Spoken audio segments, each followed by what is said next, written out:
Sir ನಾವು ಸುಮ್ಮನೆ ಇದ್ವಿ, ಬಟ್ ಕಾಲ್ ಕರ್ಕೊಂಡು ಜಗಳಕ್ಕೆ ಬಂದು ನಮ್ಮ 28 ಜನನ ಕೊಂದಿದ್ದಾರೆ ಸರ್. ಅದು ನಿಮಗೂ ಗೊತ್ತಿರುತ್ತೆ ಮಾಹಿತಿ? ಹೌದು ನೋಡಿ, ಅವರು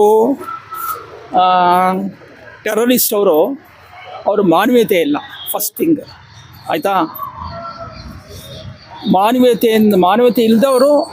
ಆಮೇಲೆ ಅವರು ಏನು ಹೇಳ್ಬೇಕಂದ್ರೆ ಪ್ರಾಣಿಗಳಿಂದ ಕಡಿಮೆ. ಅವರು ನಮ್ಮ 26-27 ಜನ ಕೊಂದಿರೋರು ಭಾಳ ನಮಗೆ ಇಡೀ ದೇಶಕ್ಕೆ ಭಾಳ ಇದಾಗುತ್ತೆ.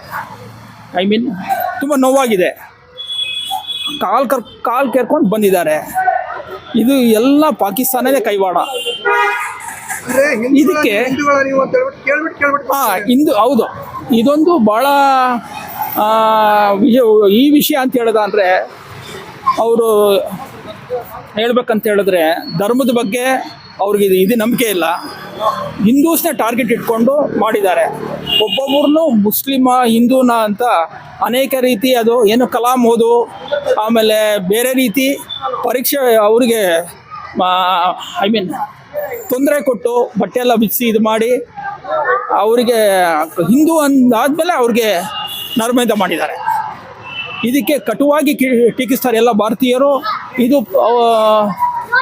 ಇದನ್ನು ಹಾಗೆ ಬಿಡಬಾರ್ದು. ಈ ಬುಡ ಸಮೇತ ಈ ಟೆರರಿಸ್ಟ್ ಕ್ಯಾಂಪ್ ಆಗಲಿ ಎಲ್ಲ ಆಗಲಿ ಕಿತ್ತೋಗಿಬೇಕು. ಪದೇ ಪದೇ ದಾಳಿ ಮಾಡ್ತಾ ಇದಾರಲ್ಲ, ಅದಕ್ಕೆ ಏನಂತ ನಮ್ಮ ಲೋಪ ಅಂತೀರಾ? ಹೇಗೆ? ನಮ್ಮಲ್ಲಿ ಲೋಪ ಇಲ್ಲ. ಅವರು ಎಲ್ಲ ಕಡೆ ಸೆಕ್ಯೂರಿಟಿ ಕೊಟ್ಟಿದ್ದಾರೆ. ಪೆಹಲ್ಗಾಮ್ನಲ್ಲಿ ಆವತ್ತು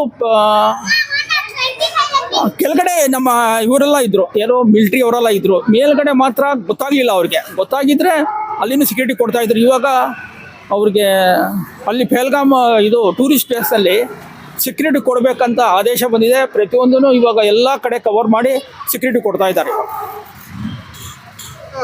ಈಗ ಯುದ್ಧಕ್ಕೆ ಯುದ್ಧನೂ ಘೋಷಣೆ ಮಾಡಿದ್ದಾರೆ. ಯುದ್ಧ ಆಗ್ತಾ ಇದೆ ಅಲ್ಲ, ಯುದ್ಧ ಆಗ್ತಾ ಇದೆ. ಯುದ್ಧ ಮಾಡಿದ್ರೆ ಒಳ್ಳೇದ ಕೆಟ್ಟದ? ಹೌದು, ಯುದ್ಧ ಮಾಡಬೇಕು.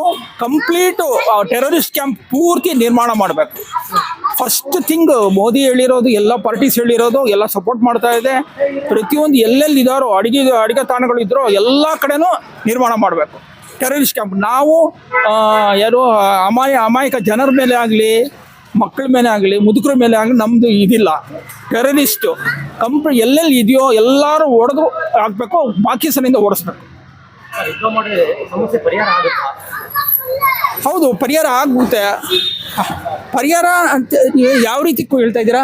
ಈಗ ಯುದ್ಧ ಮಾಡಿದ್ರೆ ಈಗ ಕಷ್ಟಗಳೇ ಜಾಸ್ತಿ, ಅಲ್ಲಿರೋರು ಬೇರೆ ಕಡೆ ಹೋಗ್ತಾರೆ. ಇಲ್ಲ, ಇಡೀ ಪ್ರಪಂಚದಲ್ಲಿ ಅವರಿಗೆ ವಾಸ ಅಂದರೆ ಪಾಕಿಸ್ತಾನ.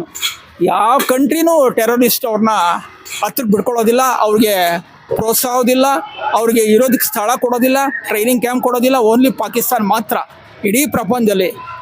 26-27 ಮುಸ್ಲಿಂ ಕಂಟ್ರೀಸ್ ಇದೆ. ಯಾವ ಕಂಟ್ರಿನೂ ಆಗಲಿ ಅವ್ರನ್ನ ಹತ್ರಕ್ಕೆ ಬಿಟ್ಕೊಡೋದಿಲ್ಲ.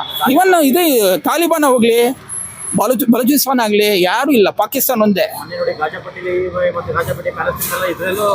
ಹೌದು, ಕಮ್ಮಿ ಆಗಿದೆ. ಮತ್ತೆ 5-6 ವರ್ಷ ಬಿಟ್ಟರೆ ಮತ್ತೆ ಹುಟ್ಟುಕೊ ಬರ್ತಾರೆ ಅವರು. ಹೌದು, ಅದಕ್ಕೆ ನಮ್ಮ ಟಾರ್ಗೆಟ್ ಇರೋದು only terrorist elimination from the country.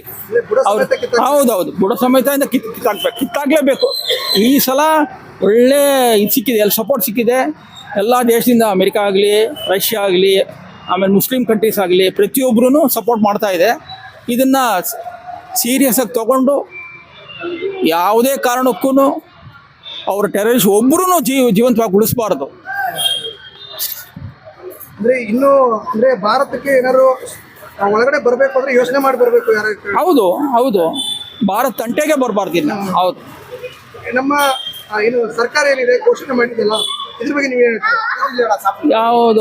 ಕೇಂದ್ರ ಸರ್ಕಾರನ? ಕೇಂದ್ರ ಸರ್ಕಾರಕ್ಕೆ ಎಲ್ಲ ಪ್ರತಿಯೊಂದು ಪಾರ್ಟಿ, ಮುಸ್ಲಿಂ ಯಾರೋ ಹಿಂದೂಗಳು, ಇಸ್ಲಾಮಿಕ್ ಗ್ರೂಪ್ಸ್ ಎಲ್ಲರೂ ಸಪೋರ್ಟ್ ಮಾಡ್ತಾ ಇದೆ.